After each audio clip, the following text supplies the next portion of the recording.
లోపల నా కొడుకులు ఛానళ్ళు ఉన్నాయి కదా అని అడ్డగోలు చేస్తే చూసుకుంటూ ఊకుంటా అంటూరేమో పండబెట్టి తొక్కి పేగులు తీస్తే గాడిద కొడుకులు నొక్కనొక్కని ముసుగేసుకొని వస్తే ముసుగు ఊడవికి బట్టలు గుడ్డలు ఊడదీసి కొడతా అని చెప్తున్నా నేను. ఎవరు జర్నలిస్ట్? నాకైతే అప్పుడప్పుడు అనిపిస్తుంది దిగిపోయి పల్ల పల్ల చెంపలు వలగొట్టాలని. ముఖ్యమంత్రి రేవంత్ రెడ్డి చాలా మంచోడు, చాలా అద్భుతమైన వ్యక్తి, చాలా గొప్ప వ్యక్తి. అసలు ఇక ఆయన మించిన వాళ్ళు రాష్ట్రంలో ఎవరు లేరు. కానీ రాష్ట్ర సమాచార పౌర సంబంధాల శాఖ మంత్రి పొంగులేటి శ్రీనివాసరెడ్డి మాత్రం చాలా చెడ్డోడు, అసలు మంచోడు కాదు. ఆయన జర్నలిస్టుల మీద కక్ష కట్టాడు. ఇది చెప్తున్నది నేను కాదు, రాష్ట్రంలో ఉన్నటువంటి మెయిన్ స్ట్రీమ్ మీడియాలో ఉన్నటువంటి జర్నలిస్టులు అందరూ కూడా చెప్తా ఉన్నారు. ప్రధానమైనటువంటి టీవీ ఛానళ్ళు, ప్రధానమైనటువంటి న్యూస్ పేపర్లు ఏవైతే ఉన్నాయో, ఏవైతే ఐఆన్పిఆర్లో గుర్తింపు పొందినటువంటి మీడియా సంస్థలన్నీ కూడా, పేపర్లు కావచ్చు, ఛానళ్ళు కావచ్చు, వీటికి సంబంధించిన జర్నలిస్టులు, అట్లాగే కొందరు వెటరన్ జర్నలిస్టులు, మీడియాలో చేసి రిటైర్ అయిపోయి ఉన్న జర్నలిస్టులు కూడా ఇదే మాట చెప్తా ఉన్నారు, రేవంత్ రెడ్డి మంచోడు, పొంగులేటి శ్రీనివాసరెడ్డి చెడ్డోడు అని. సో మరి అట్లా ఎందుకు అంటున్నారు, దాని కథ ఏందో ఇవాళ వీడియోలో చూద్దాం. నేను Prabhakar Venavanka, welcome to PV news. రాష్ట్ర ప్రభుత్వం కానీ కేంద్ర ప్రభుత్వం కానీ జర్నలిస్టులకు అక్రిడేషన్ కార్డులను ఇస్తుంది. అక్రిడేషన్ కార్డు అంటే జర్నలిస్టు అని ప్రభుత్వం నుంచి ఇచ్చే ఒక గుర్తింపు కార్డు వస్తుంది.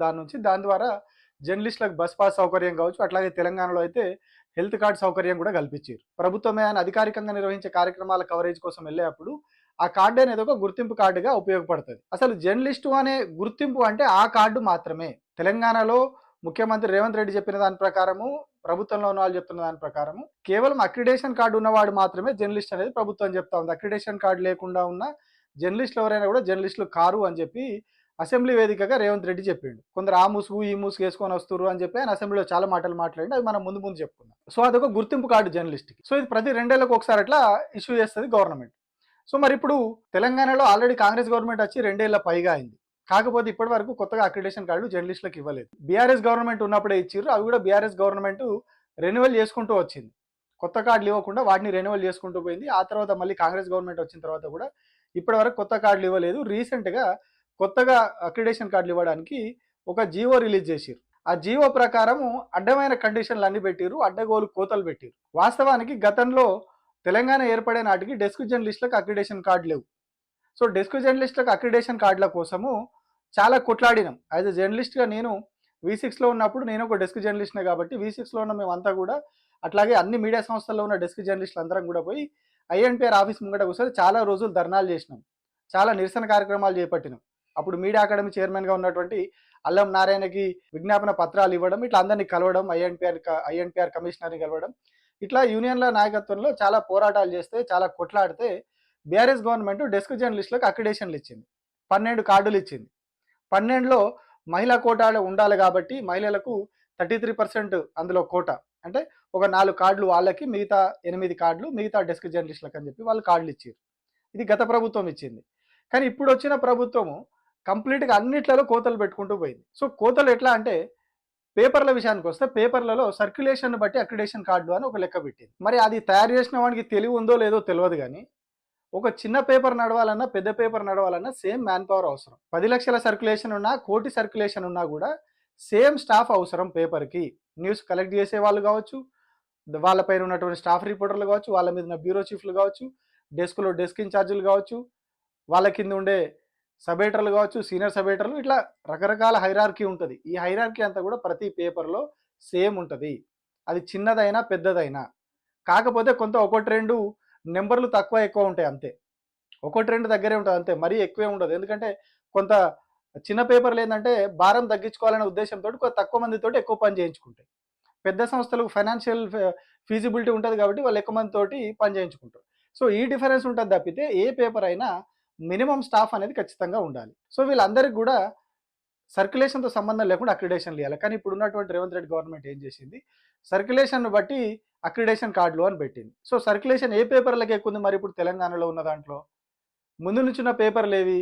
ఆంధ్రజ్యోతి, ఈనాడు, సాక్షి. ఇవి ముందు నుంచి ఉన్న పేపర్లు కాబట్టి వీటి సర్క్యులేషన్ కొంత ఎక్కువ ఉంటుంది. సో వాటికి ఎక్కువ కార్డులు పోతాయి. మరి ఇక మిగతా వాటి సంగతి ఏంది? తెలంగాణకు సంబంధించిన పేపర్ల సంగతి ఏంది? తెలంగాణకు సంబంధించి వెలుగు ఉన్నది, నమస్తే తెలంగాణ ఉన్నది, ఇంకా మిగతా అంతకుముందు ఆంధ్రప్రభ, ఇవన్నీ పేపర్లు అవి కూడా ఉన్నాయి. సో వీటన్నిటికి కొంత తక్కువ ఉంటుంది సర్క్యులేషన్. మరి వీటి అక్రిడేషన్ల సంగతి ఏంది? వీటికి కూడా సేమ్ స్టాఫ్ ఉంటారు కదా, అంటే వాటికి లేదు, వాళ్ళకి అక్రిడేషన్ లేవు, కోత. సో ఇట్లా అక్రిడేషన్లకు ఈ రకంగా కోత పెట్టారు. నేను పేపర్లకు సంబంధించి ఎగ్జాంపుల్ చెప్పిన మీకు. సో ఎలక్ట్రానిక్ మీడియాకి అట్లే చేసిర్రు. కేబుల్ ఛానళ్ళకి అయితే స్టార్టింగ్లో మొత్తమే లేదు అని చెప్పారు. మళ్ళీ వాళ్ళు పోయి కలిసి కొట్లాడితే సరే కేబుల్ వాళ్ళకు కూడా ఇస్తాము, జియో సవరిస్తామన్నారు, ఇప్పటి వరకు జియో రాలేదు. డిజిటల్ మీడియాలో ఇస్తామన్నారు, డిజిటల్ మీడియాలో 10 కార్డులు ఇస్తారంట. 10 కార్డులే, మరి ఆ 10 అంటే వాళ్ళకి భజన చేసే వాళ్ళకి ఇచ్చుకుంటారు అన్నట్టు. ఇక ఫ్రీలాన్స్ జర్నలిస్టులకు అని పెట్టారు. ఫ్రీలాన్స్ జర్నలిస్టులకి INPR లో రిజిస్టర్ అయినటువంటి పేపర్లలో, పెద్ద పేపర్లు మాధ్యమంగా ఉన్నటువంటి పేపర్లలో 20 ఆర్టికల్స్ పబ్లిష్ అయి ఉండాలి. ఆ పబ్లిష్ అయినటువంటి లింకులు, ఆ క్లిప్పింగ్లు అన్ని కూడా వాళ్ళకు అందులో అప్లోడ్ చేయాలి. చేస్తే వాటిని స్క్రూటినీ చేసి అప్పుడు అక్రిడేషన్ ఇవ్వాలా వద్దని డిసైడ్ చేస్తారు. ఫ్రీలాన్స్ జర్నలిస్టులు అందరూ కూడా ఖచ్చితంగా ఏదో ఒక పేపర్లో రాయాలని లేదు. ఇప్పుడు నేనే కాదు, నాలాగా చాలా మంది జర్నలిస్టులు, నాకంటే సీనియర్లు చాలా మంది కూడా యూట్యూబ్ ఛానల్ పెట్టుకొని నడిపిస్తూ ఉన్నారు. సో మరి వాళ్ళ సంగతి ఏంది? వాళ్ళకి ఎట్లా ఇస్తారు? వాళ్ళు జర్నలిస్టులు కాదా? మేము జర్నలిస్టులం కాదా? జర్నలిజం చేసి, జర్నలిజంలో 15-16 ఏళ్ల పాటు మీడియాలో పనిచేసి, మెయిన్ స్ట్రీమ్ మీడియాలో పనిచేసి మేము బయటకు వచ్చినాం.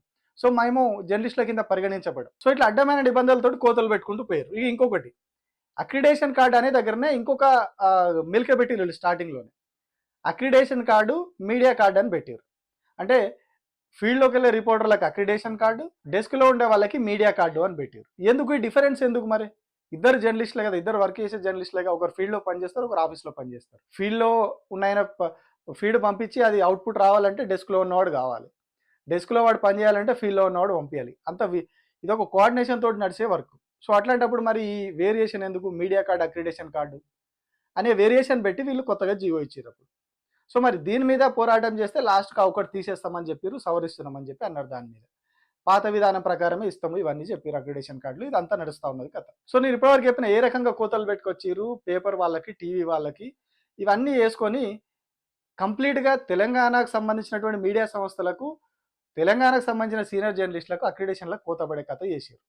అంటే తెలంగాణలో ఎవడు కూడా జర్నలిస్ట్ కాదు అన్నట్టు. వాడు ఎంత సీనియర్ అయినా సరే, 20 ఏళ్ళ 30 ఏళ్ళ నువ్వు ఎంత అన్నా చేయి, నీకేవో 5ో 10ో ఇచ్చే అక్రిడేషన్లు సంస్థకి ఇచ్చేటి పెద్ద సంస్థలకి, వాటితోటే బతకాలి. ఇక ఇంకింట్లో తిరగాసే ఏంటంటే పెద్ద సంస్థల్లో మెజారిటీగా పనిచేసే వాళ్ళు ఎవరు? అంతా ఆంధ్ర ప్రాంతానికి సంబంధించిన వాళ్ళు. సో అక్రిడేషన్ కార్డులో నోరికి పోతాయి, వాళ్ళకు పోతాయి. మరి ఇక్కడ తెలంగాణ ఉన్న జర్నలిస్టులకు ఏమొస్తాయి? ఏం రాదు, చిప్పు వస్తుంది. గాడిది గుడ్డు అని చెప్తాడు కదా ముఖ్యమంత్రి, ఆ గాడిది గుడ్డు తప్ప ఏం రాదు. ఇక్కడ ఉన్నోడు జర్నలిస్టు కానే కాదు లెక్క ప్రకారం, వాళ్ళ లెక్క ప్రకారం. సో మరి ఎట్లా జర్నలిస్టు గుర్తింపేది? ప్రభుత్వం జర్నలిస్టు గుర్తింపు ఏ రకంగా ఇస్తలేదు. వెటరన్ జర్నలిస్ట్ అని పెట్టిర్రు, రిటైర్ అయిన వాళ్ళు, వాళ్ళ కోసం కూడా అడ్డమైన నిబంధనలు అన్నీ పెట్టిరట. ఆల్మోస్ట్ వాళ్ళు ఒక 30 ఏళ్ళు ఫీల్డ్లో పనిచేసి రిటైర్ అయిపోయి ఉన్నారు. ఇప్పుడు వాళ్ళు అడుగుతున్నది ఏంటి? మీరు స్టార్టింగ్ నుంచి ఇప్పటి వరకు అన్నీ కూడా ఎక్కడెక్కడ జాయిన్ అయ్యారు, ఎక్కడెక్కడ నుంచి రిలీవ్ అయ్యారు, ఆ జాయినింగ్ లెటర్స్, రిలీవింగ్ లెటర్స్ అన్నీ కూడా అందులో అప్లోడ్ చేయాలని చెప్తున్నారంట వెబ్సైట్లో. ఏడికెళ్ళి వస్తాయి అవన్నీ? మీడియా సంస్థలలో ఎక్కడన్నా ఈ ఇచ్చే సాంప్రదాయం ఉందా? ఎన్ని సంస్థలు ఇస్తున్నాయి? చాలా మటుకు రాజకీయ నాయకులే ఉన్నాయి కదా మీడియా సంస్థలు. ఏ మీడియా సంస్థ జాయినింగ్ లెటర్ ఇస్తుంది? ఏ మీడియా సంస్థ రిలీవింగ్ లెటర్ ఇస్తుంది?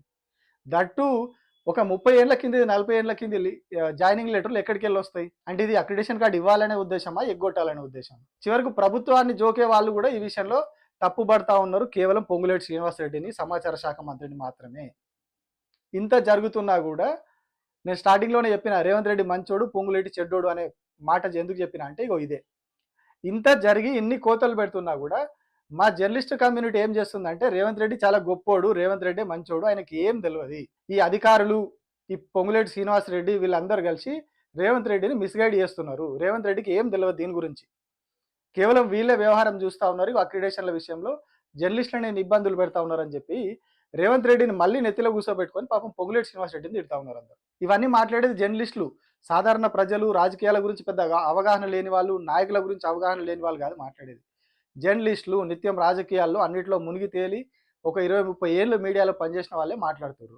ముఖ్యమంత్రి నుంచి ఆదేశాలు లేకుండా, ముఖ్యమంత్రికి చెప్పకుండా ఎట్లా ఒక దాని మీద జీవో బయటకు వస్తుంది? ఎట్లా వస్తుంది? ఖచ్చితంగా ఆయన ప్రమేయం లేకుండా వస్తుందా? అది కూడా రేవంత్ రెడ్డి ముఖ్యమంత్రి అవ్వకముందు నుంచి కూడా జర్నలిస్టుల మీద ఏ వైఖరితో ఉన్నాడో అందరికీ తెలుసు. ముఖ్యమంత్రి అవ్వకముందే ఎట్లాంటి బూతులు తిట్టిండో అందరికీ తెలుసు. లోపర్ నా కొడుకులు ఛానళ్ళు ఉన్నాయి కదా అని అడ్డగోలు చేస్తే చూసుకుంటూ ఊకుంటా అంటూరేమో. పండబెట్టి తొక్కి పేగులు తీస్తే గాడిద కొడుకులు నొక్కనొక్కని వాని మైక్ వాని కింద పెట్టుకుని మైకు తీసుకొచ్చి వాని మూతి గుందల్లో పెడితే వాడు కూతలు కూస్తే వాటికి వివరించే ఓపిక, తీరిక నాకు లేదు. అట్లాంటి లపుట్ నా కొడుకులకు నేను సమాధానం చెప్పను. దాని అమ్మ మొగుని ఇంట్లోనే అన్ని తెచ్చి చూపించుకోమని చెప్పు, టీవీలో వేసుకో, నాకేం అభ్యంతరం లేదు. ముఖ్యమంత్రి అయినాక అసెంబ్లీలో ఎంత మంచిగా మాట్లాడిండో కూడా తెలుసు అందరికి. గుడ్డలు ఇప్పదీసి రోడ్ల మీద ఉరికిస్తా అని చెప్పిండు జర్నలిస్టులు. మీడియా మిత్రులకు కూడా నేను అడుగుతున్నా, మీ సంఘాలు ఏవైతున్నాయో సంఘాల నాయకులను కూడా అడుగుతున్నా, ఎవరో జర్నలిస్టులు లిస్ట్ ఇవ్వండి. జర్నలిస్ట్ అనే పదానికి డెఫినేషన్ ఏందో ఇవ్వండి, ఆ లిస్ట్ ఇవ్వండి. ఆ లిస్టులో ఉన్నోళ్ళు ఇట్లా తప్పు చేస్తే ఏం శిక్షిస్తారో మీరు నిర్ణయించండి. ఆ లిస్టులో లేనోడు జర్నలిస్ట్ కాడు జర్నలిస్టు గానోని క్రిమినల్ కిందనే చూస్తాము.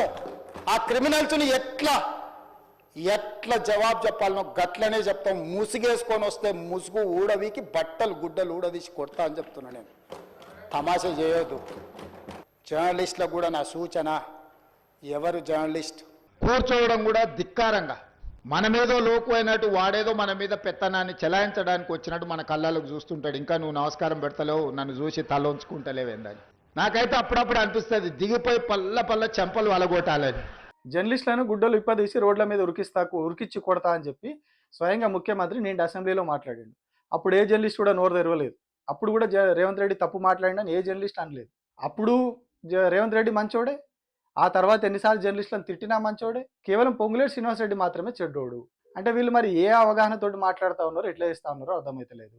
కొంచెం మనం వెనక్కి పోతే గత ప్రభుత్వ హయాంలో ఇదే జర్నలిస్టులు ఎవరైతే ఇప్పుడు రేవంత్ రెడ్డి తప్పు చేయట్లేదు, రేవంత్ రెడ్డి మంచోడు అని చెప్తున్నారో, ఇదే జర్నలిస్టులు గతంలో కేసీఆర్ ఉన్నప్పుడు చిన్న గ్రామీణ స్థాయిలో ఒక అధికారి తప్పు చేసినా కేసీఆర్ అయితే తప్పని రాశారు. కేసీఆర్ అయితే తప్పని వాళ్ళ ఓన్ సోషల్ మీడియా అకౌంట్లలో పెట్టారు. వీళ్ళ వెబ్సైట్లలో ఇంతింత పొడుగు రాశారు, ఇప్పటికి కూడా రాస్తూ ఉన్నారు. గ్రామీణ స్థాయిలో చిన్న తప్పు జరిగితే అది ముఖ్యమంత్రి తప్పు, కేసీఆర్ తప్పు అని రాశారు. చిన్న పోరాడు ఇది ఓకున్నా కూడా కేసీఆర్ అయితే తప్పు అని రాశారు. అప్పుడు లిటరల్లీ అట్లనే రాశారు.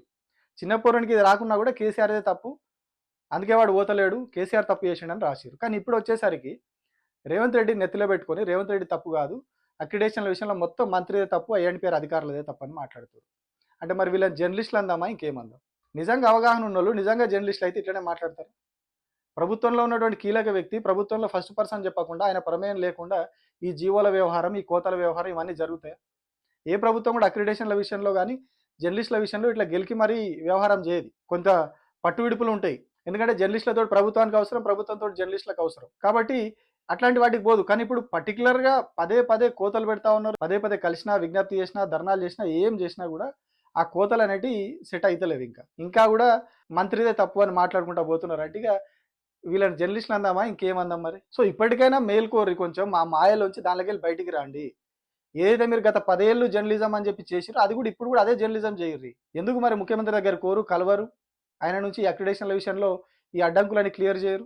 అప్పుడు ఆయన తప్పైనప్పుడు అప్పుడు ఆయన ముఖ్యమంత్రి, ఇప్పుడు ఈయన ముఖ్యమంత్రి. మరి అప్పుడు కొట్లాడినట్టు ఇప్పుడు కొట్లాడాలి, అప్పుడు రాసినట్టు ఇప్పుడు రాయాలి, అప్పుడు మాట్లాడినట్టు ఇప్పుడు మాట్లాడాలి. కానీ మాట్లాడరు. ఎందుకంటే వాళ్ళు జర్నలిస్టులు అంతే. వాళ్ళంతా కూడా వాళ్ళు జర్నలిస్టులు. మేము 15 ఏళ్ళు 20 ఏళ్ళు మేము మీడియాలో చేసి బయటకు వచ్చి యూట్యూబ్ పెట్టుకుంటే మేము యూట్యూబ్ వాళ్ళు గొట్టం గాళ్ళని మాట్లాడతారు, యూట్యూబ్లో మాట్లాడే వాళ్ళని.